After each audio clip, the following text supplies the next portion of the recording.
Hola amigas de la comunidad Kena, híjole, es un gusto para mí estar ahorita con una mujer que, que es como una compañía dentro de sus libros.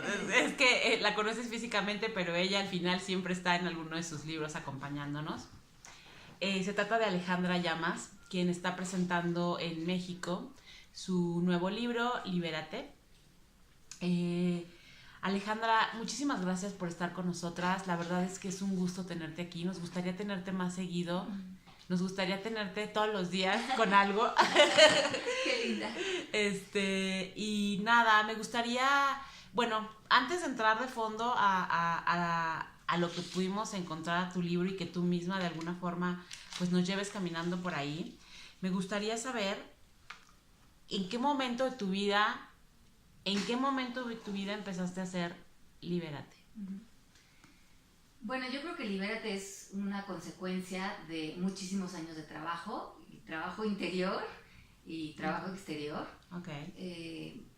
Yo me mudé a vivir a Estados Unidos a los 28 años, después de un año donde viví muchas cosas, me divorcié, me mudé a trabajar allá, murió mi papá, me vi sola frente a un país donde estaba alejada de mi familia, de la sociedad, de la cultura, del mundo en el que había crecido, con mucha disposición y valentía de sacar mi vida adelante, pero también con mucha ansiedad, con lapsos de depresión, con mucha angustia, también sintiendo mucha soledad, ¿no? A veces vivir fuera y sacar tu vida adelante en un trabajo en Estados Unidos, pues se siente bastante solo porque en México están acompañados, ¿no? Pero decidí dos cosas importantes en ese año, que ya hace casi 20 años de eso, cumplo 48 en agosto. Decidí dos cosas. Una, que quería dedicar mi vida a algo en donde yo fuera un vehículo, que yo usara mi vida, mi voz, mi energía para contribuir o para generar algo que para mí hiciera sentido. Y la otra era que iba a conquistar mi paz interior, que iba a construir una filosofía de vida interna en la que pudiera sostenerme, porque ese año que sucedieron tantas cosas afuera de mí, me di cuenta que pues nosotros no estamos en control de lo que sucede fuera necesariamente, pero que sí podemos decidir o por lo menos construir una red de apoyo, tener una caja de herramientas interior para caer en un buen lugar o para regresar a un lugar de paz o de plenitud frente a lo que estuviéramos viviendo. En ese momento me parecía algo a lo mejor inalcanzable y he dedicado estos 20 años a esa construcción, a ese aprendizaje, a ese trabajo interior y ese trabajo exterior, que es pues consecuencia a lo mejor de esa premisa, ¿no?, que hice hace 20 años. Hablando específicamente de lo que nosotros, nuestro 90% de lectoras y de seguidoras son mujeres. En base a tu experiencia, a tu propia experiencia, más o menos a qué edad es cuando una mujer se empieza a cuestionar estas cosas, independientemente de las circunstancias quizás que esté viviendo. ¿En qué momento de su vida una mujer mexicana, porque también creo que el tema cultural es importante, empieza a tocar las puertas de este aprendizaje, de este conocimiento o autoconocimiento interior? Yo creo que depende más muchas veces de un hartazgo, de ya de dejar de sufrir, de estar en lapsos de limitación, de miedo, y en otras ocasiones es una crisis en donde se toca a fondo y como que ya no tenemos nada que perder, y entonces estamos dispuestos a aprender, estudiar, nos cae el libro que tenemos que leer en las manos. Muchas veces es extraernos también de México, de la cultura. Muchas veces cuando nos salimos de la cultura vemos que hay mujeres viviendo con otras posibilidades. Yo me acuerdo que cuando me certifiqué como coach ontológico en Minneapolis, Minnesota, hace, no sé cuánto me certifiqué, como 13, 14 años que hice esta certificación, yo estaba pasando por una gran crisis personal. En mi divorcio, con mis hijos, económica, social, de todo tipo en Estados Unidos, fue otra gran sacudida que me di allá. Y coincidió que en ese lapso estaba haciendo esta certificación que duraba un año, en Minneapolis, en Estados Unidos, en un lugar en donde la gente es muy recatada emocionalmente. Y yo llegaba con unos llantos y un drama de Thalía, La Rosa de Guadalupe, y me decían las maestras, ustedes las mexicanas, qué dramáticas son. Y yo me ofendí, porque para mí mi respuesta emocional a lo que estaba viviendo era más que justificada. Era como, yo creo que tú no me estás entendiendo lo que yo estoy viviendo y por eso estoy sufriendo y por eso estoy llorando y por eso estoy pasando tan mal. Si quieres te vuelvo a explicar. Y me confrontó a tal punto su comentario que esa noche que regresé al hotel pensé que habría otra manera de relacionarme con esta situación que no fuera desde esta agudeza emocional. Y eso abrió muchísimas posibilidades para mí, porque dentro de mi cultura estaba muy justificado el sufrimiento. Y si hubiera ido con cualquiera, la mejor amiga o en este entorno social, me hubieran dicho, claro, pobre de ti, tienes la razón, y aquí se invita mucho a la reacción y al enojo y a la victimización. Y allá fue un freno en seco, ¿no? De decir que estás ganando relacionándote desde ese lugar tan pobre con la situación, dónde está tu responsabilidad, dónde está tu sentido de creatividad, dónde está una nueva declaración frente a esta situación, donde tú también te pares en tu grandeza frente a esto. Y para mí eran palabras que fueron reveladorísimas de cómo yo mecánicamente elegía la posición más pobre siempre desde donde salir, ¿no? a relacionarme muchas veces en programaciones aprendidas, ¿no? de lo que se esperaba de mi reacción. Tenemos que estar en un momento de crisis para poder encontrar de alguna forma este autoconocimiento. Creo que en Kena hacemos un especial de cáncer de mama donde nos reunimos con un montón de mujeres con cáncer y siempre hay algo muy, muy común que nos cuentan, y es que si ellas tuvieran que volver a elegir lo que les pasó, dirían que sí, porque la enseñanza que les ha dado o el autoconocimiento las ha hecho crecer como mujeres. Entonces la pregunta es, ¿una mujer necesita pasar por momentos de crisis o llegar o pisar fondo o estar tal vez en una circunstancia como la que tú estuviste para que empiece este camino? Yo creo que no necesariamente, pero sí creo que muchas veces el ser humano, mientras que las cosas le estén funcionando, entre comillas, entras en un patrón, digamos que medio que en una zona de confort. Porque el ser humano, y eso hablo mucho en el libro El arte de conocerte, hablo de los pilares del ser, emociones, pensamientos, creencias, declaraciones, y cada uno de nosotros tiene sus muy particulares pilares del ser. Estos pilares del ser están muchas veces muy arraigados con el ego, y el ego quiere tener la razón. Entonces mucho de nuestro mecanismo de comportamiento es salir a comprobar que aquello que creo, pienso, he declarado, esa visión del mundo que yo tengo es la correcta. Entonces, lejos de querer salir al mundo a confrontarme, a cuestionarme, los seres humanos salimos a tratar de verificar que aquello que me construye por dentro es la verdad absoluta, no nada más la verdad, sino la verdad absoluta.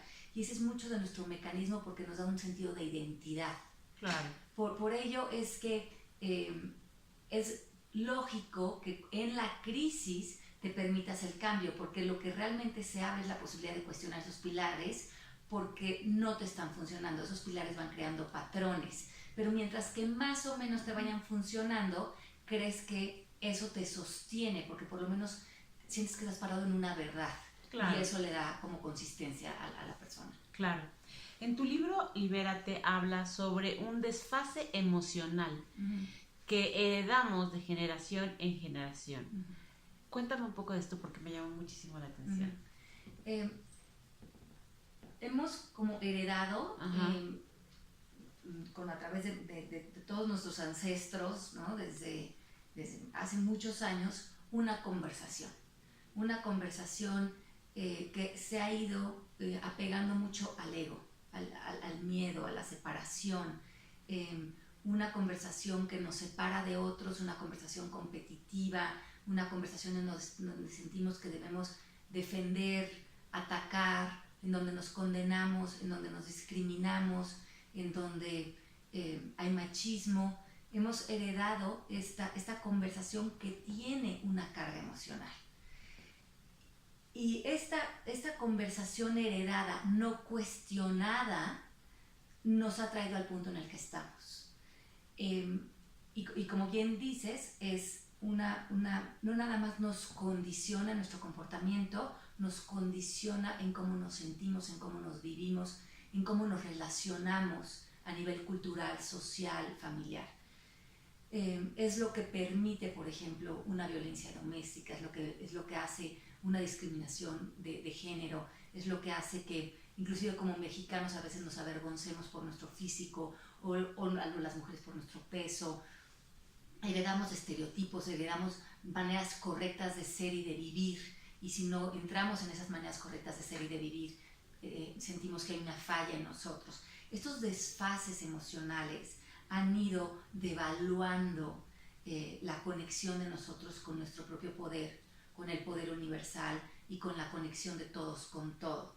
Y lo que propongo en el libro Libérate es despertar, recordar que nosotros no somos necesariamente consecuencia de esa programación, que podemos despertar a ella, liberarnos de ella y crear algo nuevo para las siguientes generaciones. Buenísimo. Estamos con Alejandra Llamas, autora del libro Libérate.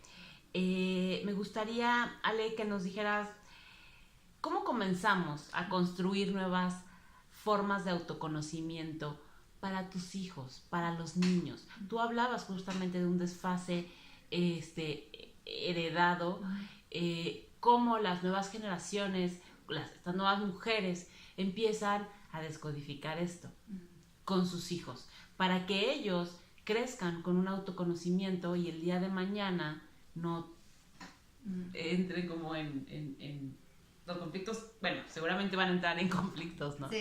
Pero para que no repitan los mismos modelos, justamente. Yo, desde mi sentir, creo que la única forma de educación que existe es a través del ejemplo. Los hijos no escuchan lo que no está acompañado de congruencia.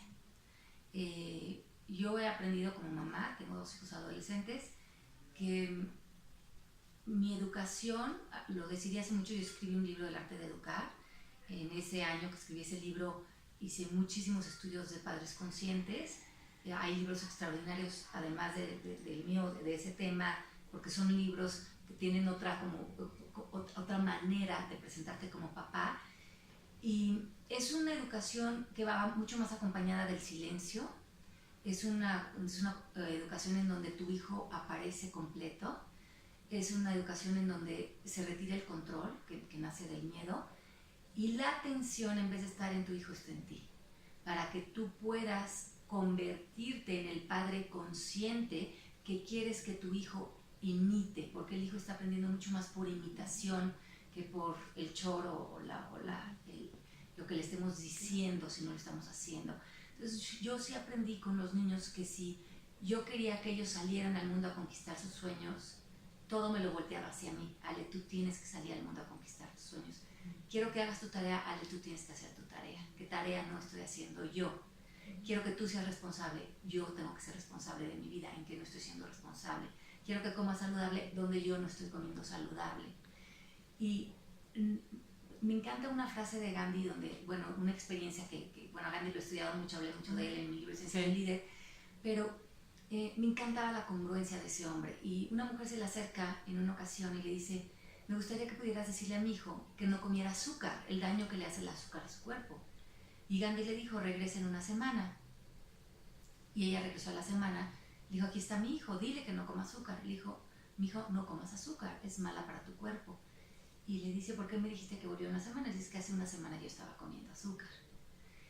Y esa me parece el mejor lema de la educación, porque si nosotros no estamos siendo y haciendo lo que esperamos de nuestros hijos, para nuestros hijos nos volvemos un pilar débil. Entonces, Les recomiendo esos libros. Hay un gran libro que se llama Padres Conscientes de Shefali, de la doctora Shefali. También es un libro que a mí me influyó mucho en mi manera de educar. Creo que la educación hoy por hoy empieza en nosotros ser ese gran ejemplo para ellos. Totalmente. Muchas gracias. Sí. ¿En qué momento, y esto me baso mucho en tu libro de Libérate, Ale Llamas, ¿en qué momento nos abandonamos a nosotras mismas? Yo creo que es una pregunta que en algún momento de nuestras vidas las mujeres nos hacemos. ¿Qué pasó cuando te miras al espejo de una u otra forma, no? ¿En qué momento nos abandonamos?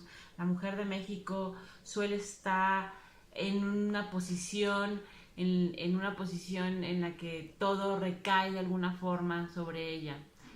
Las madres o como mamá trabajadora o como trabajadora. ¿En qué momento te olvidas de ti para satisfacer a los demás? Bueno, yo creo que hay una buena noticia en esto, que no nos podemos abandonar, que siempre estamos ahí, que como la palabra abandono es, a mí me gustaría como más bien sustituirla por, no, en cada momento elegimos creer algo que nos aleja de lo que ya siempre estamos en plenitud, siempre estamos en satisfacción. El ser humano de nacimiento está en un estado de gracia, estamos en un estado de plenitud. ¿Qué pasa si yo ahorita me quedo aquí, me voy a un campo a pensar o a estar en reflexión? Si no estoy pensando en nada, estoy en plenitud. Entonces no hay manera de alejarme de esa plenitud más que a través de creer algo o pensar algo, y eso ponerme en un olvido de lo que es real, de lo que siempre está sucediendo, que es el amor y la conexión con el amor que siempre está presente.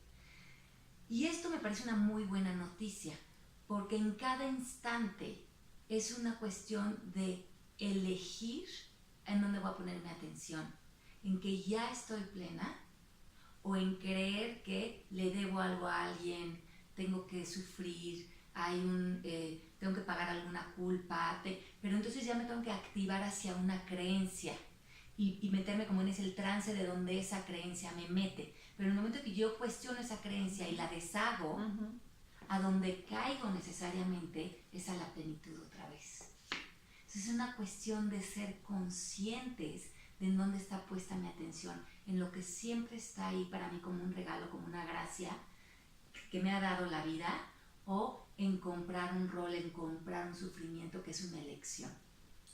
Ok, muy bien, muchas gracias. Hablabas ahorita de plenitud y de desmenuzar. Yo más bien me pregunto cómo comenzamos a deshacer esos nudos emocionales que nos impiden llegar a la plenitud. A ver, yo creo que esa pregunta es extraordinaria y la manera, o sea, el primer paso que creo que tenemos que dar cualquiera de nosotras es reconocer que tenemos derecho a ella. Okay. Es como que muchos de nosotras vamos a decir, pero ¿cómo la plenitud? Si ve lo que me hicieron, ve lo que viví, o ve lo que me está pasando, o ve la infancia que tuve, o ve lo que está sucediendo en mi familia, o ve por lo que estamos pasando. ¿Cómo voy a vivir en plenitud si y hay alguna justificación? Mientras que cualquier justificación tenga más peso que saber que tienes el derecho de vivir en plenitud y desde ese derecho relacionarte con aquello que está sucediendo, que además lo va a impactar de manera importante, entonces siempre va a haber una justificación. Y en coaching decimos que nosotros no somos víctimas de nuestras circunstancias, o sea que las circunstancias están por fuera y que nosotros siempre tenemos un decir de quién quiero ser frente a esto, pero hemos vivido al revés, nos hemos acostumbrado a decir esto me define, esto soy yo, esto que me pasó, esto que me hicieron, esto que viví soy yo, y ahí nos volvemos tan chiquitas como la circunstancia sea. Totalmente. Hay una pregunta que yo constantemente me estoy haciendo y y es simplemente ¿qué es la felicidad? Entonces, yo te preguntaría ¿qué es la felicidad para Alejandra Llamas? Es una pregunta que le he cuestionado mucho en estos últimos tiempos y mi contestación no va a ser sencilla, pero te la voy a explicar como yo la entiendo. Hay dos mundos: el mundo del plano físico, el material, el que vemos, el que aparentemente creemos que es real, y el mundo del espacio, ¿no? El de la no forma, donde vive la gratitud, el amor, la plenitud, la iluminación. Muchos de los seres humanos estamos completamente identificados con el plano físico y pensamos que esto que vemos, que sentimos y que nuestros sentidos corroboran es lo único real. En este mundo, que muchas teorías del pasado, de la yoga, de los budistas, le llaman el maya, o la ilusión, el sueño. Y muchos creemos que el sueño es la realidad.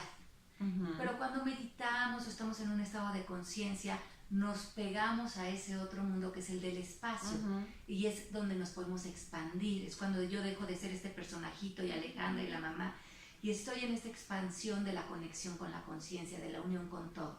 Y eso es como lo que te refresca la meditación o estos espacios de silencio.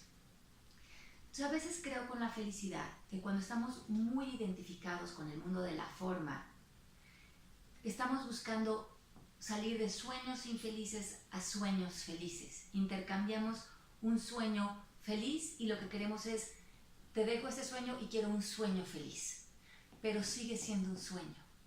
Y me parece que hay un lugar más interesante en donde vivir, que es la paz, que siento que está por encima del sueño feliz, porque la paz está por encima de sentir que todavía estoy intercambiando un sueño.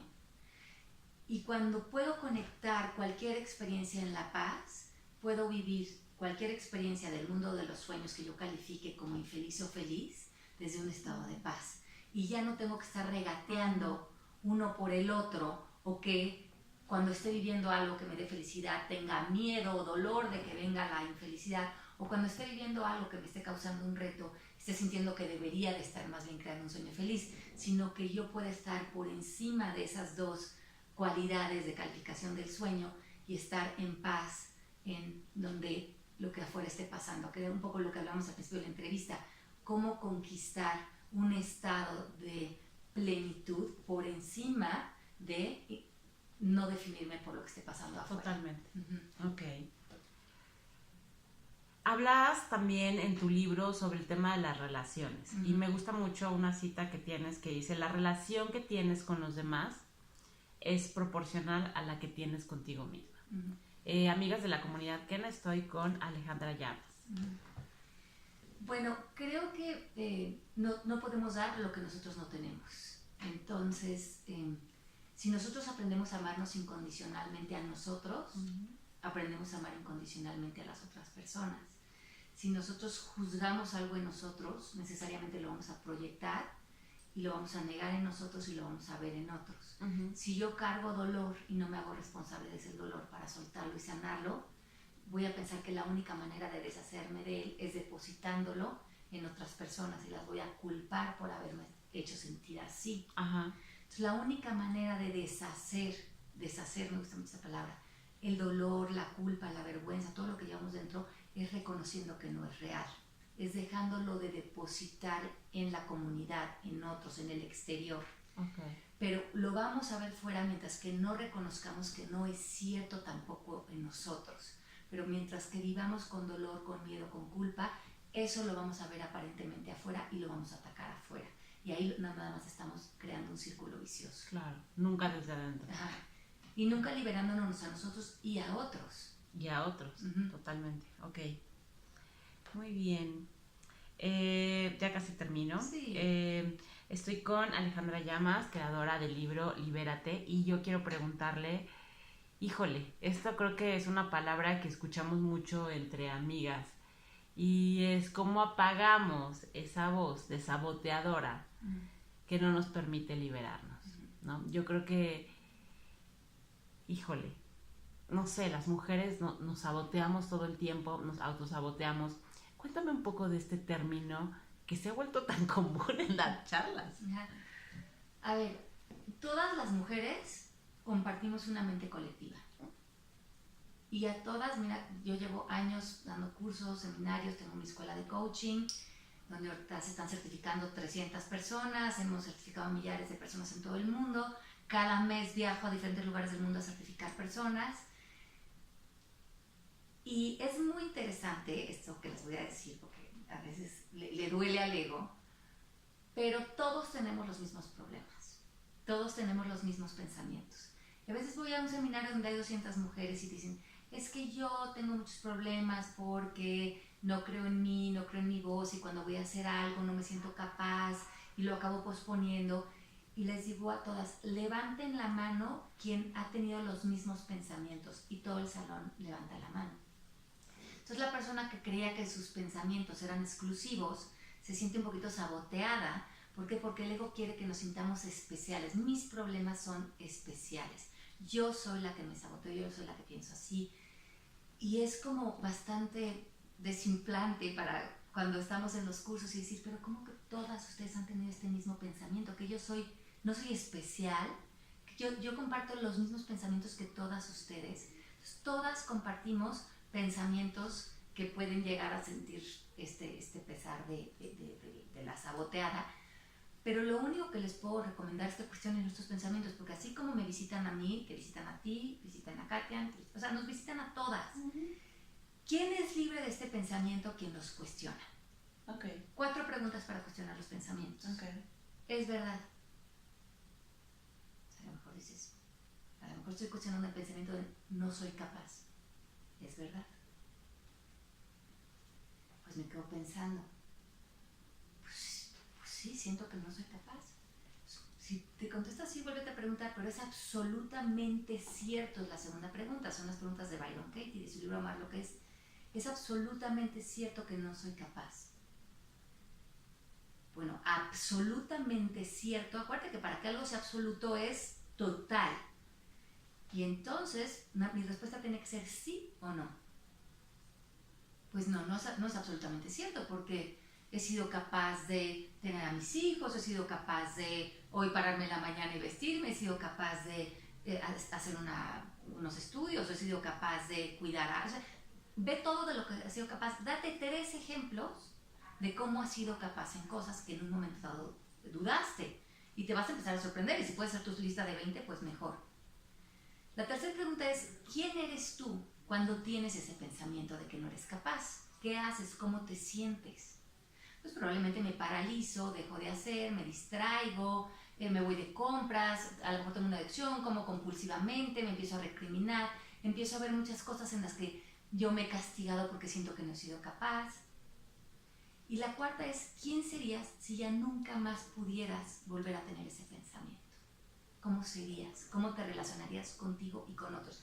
Y déjame delinear esto. Si ya no pudieras volver a tener ese pensamiento, es un pensamiento. Y cuando reconoces que si ya no pudieras volver a pensar, no soy capaz, que no tiene nada que ver con la realidad, lo que harías. Y ahí puedes hacer un plan de acción y ponerte a hacerlo. Y te das cuenta que cuando te vuelva a visitar el pensamiento, no soy capaz, vas a decir, este pensamiento ya lo cuestioné, ya no lo creo. Y así cada pensamiento que tú creas que te sabotea, pásalo por las 4 preguntas. Yo lo he hecho, llevo 15 años cuestionando mis pensamientos con las 4 preguntas, y me he liberado de una cantidad de conversación ineficiente que no es que no me visite igual que ustedes, pero ya no la creo. Totalmente. Muchas gracias. Ya casi para terminar, me gustaría, estoy con Alejandra Llamas, escritora del libro Libérate, me gustaría que me dijeras qué es una sexualidad saludable y cómo puedo llegar a ella, como de esta manera también algunos consejos que nos puedas dar. Mira, yo escribo en el libro de sexualidad, y hay una cosa que escribí en el libro que me gustó mucho. Y bueno, yo tengo 48 años, imagínate, una larga vida sexual, 20 años de casada, y pues, algunos compañeros, ¿verdad? Y siento que lo muy interesante es que el común denominador de la persona que ha estado en esos encuentros sexuales toda la vida he sido yo. O sea, he sido yo exponiéndome a la vulnerabilidad o a la intimidad que tiene cada encuentro sexual. Y ese común denominador te hace despertar que todos esos encuentros sexuales sí son con otra persona, pero finalmente el encuentro sexual más íntimo que tienes es contigo, en cada momento, en cada relación. Puede haber otra persona, pero nunca vas a saber cómo se está sintiendo o cómo se está relacionando o cómo está viviendo, aunque estés con esa persona viviendo un encuentro, porque no te puedes meter en ella, pero sí te va a quedar claro quién estás siendo tú en este encuentro, qué tanto puedes estar hoy por hoy amándote más, aceptando más tu cuerpo, entregándote más a ti misma, a esta como conexión espiritual que tienes cuando te conectas con otro. Y también hay una cosa muy linda con la sexualidad que siento que ha sido como muy lindo para mí pensar, es que a lo mejor, ¿no?, de joven era más una inseguridad o más sentir que tu cuerpo físico, cómo se tiene que ver o cómo tiene que dar satisfacción. Y te das cuenta que la sexualidad no se trata para nada de eso con la edad, cuando te empiezas a volver como muy, cuando empiezas a darte cuenta todo lo que llevas a un encuentro y que tu cuerpo es lo de menos. Y eso se vuelve hasta un espacio como de mucha ligereza, de mucho sentido del humor. También muchos de nosotros en la vida hemos experimentado la separación, ¿no? La separación es pensar que yo estoy separado de ti o de otros, cuando en realidad todos somos uno y todos estamos en unión. Y cuando vivimos pensando que estamos separados unos de otros, vivimos compitiendo, atacando, juzgando, y eso es muy cansado para el ser humano, porque para el ser humano lo natural es amar a otros. Y siento que la sexualidad es un descanso de esta ilusión de la separación, que cuando nos unimos a otro y se desvanece el ego, para las dos personas es encontrar ese espacio donde nos reconocemos que todos estamos interconectados. Entonces, no nada más es la unión de esas dos personas, es la unión de toda la conciencia sin la intervención del ego. Y eso es como una unión cósmica, ¿no? Wow, qué lindo. Muchas gracias. Perfecto. Pues muchas gracias. ¿De qué? Feliz. Gracias a todas las chicas hermosas que nos acompañaron hoy en la entrevista. Sí, está increíble. Yo creo que qué importante es esto de la empatía, pero también como de la comunidad, ¿no? Y yo creo que de alguna forma tú a través de tus libros logras contactar pues con muchas mujeres. Yo creo que también obviamente hay hombres, pero hay muchas mujeres por ahí leyendo. Entonces, bueno, me voy a poner aquí para presentarles. Este es el libro de Ali Llamas y bueno, nos vemos hasta la próxima. Gracias, bye, gracias. Listo. Nada más.